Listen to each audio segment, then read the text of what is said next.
এই যে হরিনাম সংকীর্তন আজকে সন্ধ্যাবেলায় হচ্ছে, আপনারা সবাই প্রাণ মন দিয়ে পদাবলী কীর্তন আস্বাদন করুন। এই যে মহাপ্রভু আমাদের জন্য হরিনাম সংকীর্তন নিয়ে এলেন, তার উপকারিতা কি? তিনি কেনই বা নিয়ে এলেন?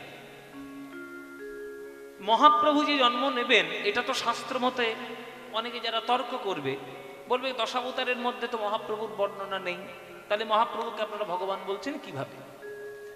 10টা যে অবতার রয়েছে শ্রীমদ্ ভাগবতে বা অন্যান্য শাস্ত্রে, তার মধ্যে কিন্তু মহাপ্রভুর কথা উল্লেখ নেই যে মহাপ্রভু আসবেন।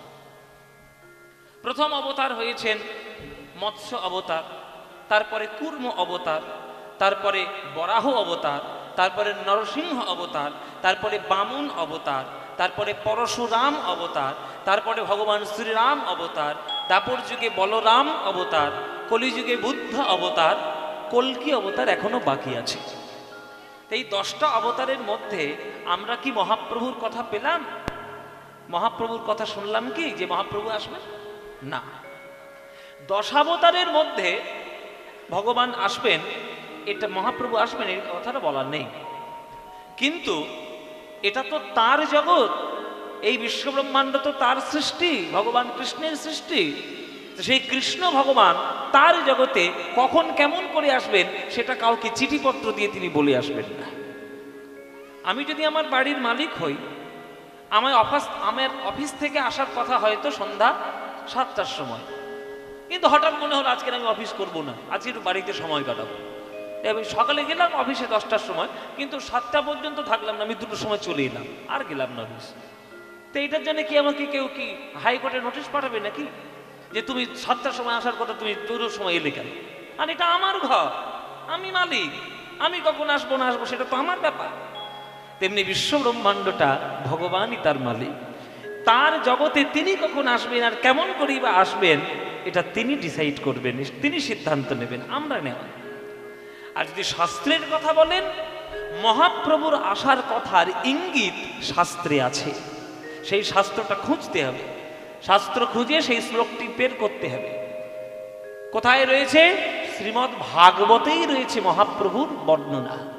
মহাপ্রভুর রূপের ইঙ্গিত শ্রীমদ্ ভাগবতের শ্লোকের মধ্যেই রয়েছে। কোথায় রয়েছে? আপনারা যারা শ্রীমদ্ ভাগবত পড়বেন, পাতা উল্টে পড়ে নেবেন। করভাজন মুনি মহারাজ নিমিকে বলেছিলেন যে আগামী কলিযুগের উপাস্য কি হবে। মহারাজ নিমি করভাজন মুনিকে জিজ্ঞাসা করেছিলেন যে প্রভু মুনিবর, এই তো কলিযুগ এবার আসতে চলেছে, তা কলিযুগ শুনে ভয়ঙ্কর হবে, ধর্মের মাত্র একটি ভাগ থাকবে, 3টি ভাগই অধর্মের উৎপাত হবে। তা সেই ধর্মে অধর্মের জগতে যারা ধার্মিক মানুষ, ভক্ত মানুষ, তারা কি ভগবানকে পাবে না? উনি বললেন নিশ্চয়ই পাবেন। তাহলে কাকে ডাকবে, কাকে আদর্শ করে তারা চলবে? তখন করভাজন মুনি একটি শ্লোক মহারাজ নিমিকে শুনিয়েছিলেন যে শোনো, আগামী কলিযুগের উপাস্যকে। ও মায়েরা, শ্লোকগুলো খুব মন দিয়ে শুনবেন। বলছে কৃষ্ণ বর্ণন্তি সা কৃষ্ণম সঙ্গপাঙ্গাস্ত্র পার্ষদম যজ্ঞৈ সংকীর্তনঃ প্রায়ৈ যজন্তি সুমেধস। এটাই করভাজন মুনির মুখে লেখা আছে, ভাগবত পড়ে নেবেন। হ্যাঁ, বলছে কৃষ্ণ বর্ণন তিসা কৃষ্ণ। কৃষ্ণ বর্ণন, এখানে কৃষ্ণ বর্ণ মানে কালো নয়, কৃষ্ণ বর্ণন মানে বর্ণনা যিনি করবেন কৃষ্ণকে, তিসা অকৃষ্ণম, এখানে কালো রঙের কথায়। তিসা মানে ত্বক, অকৃষ্ণম মানে কালো নয়। কৃষ্ণম হলে কালো হয়, অকৃষ্ণম মানে বিপরীত শব্দ, মানে কালো নয়।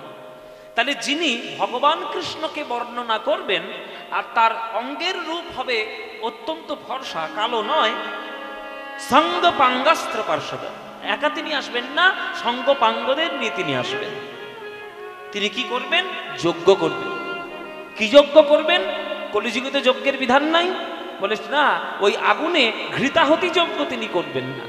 তিনি যে যজ্ঞটি করবেন সেই যজ্ঞটির নাম সংকীর্তনঃ প্রায়ৈ, সংকীর্তন রূপী যজ্ঞ তিনি করবেন। আর সেই সংকীর্তন রূপী যজ্ঞে যোগদান দেবে কারা? যজন্তি সুমেধস, যাদের সুমেধা, যারা সুবুদ্ধি সম্পন্ন মানুষ, সত্যিকারের বুদ্ধিজীবী, যারা সত্যিকারের সৎ বুদ্ধি দিয়ে জগৎকে চালাতে যায়, যারা জগৎকে চালাতে চায়, তারা এই যোগদান করবে এই সংকীর্তন রূপী যজ্ঞে।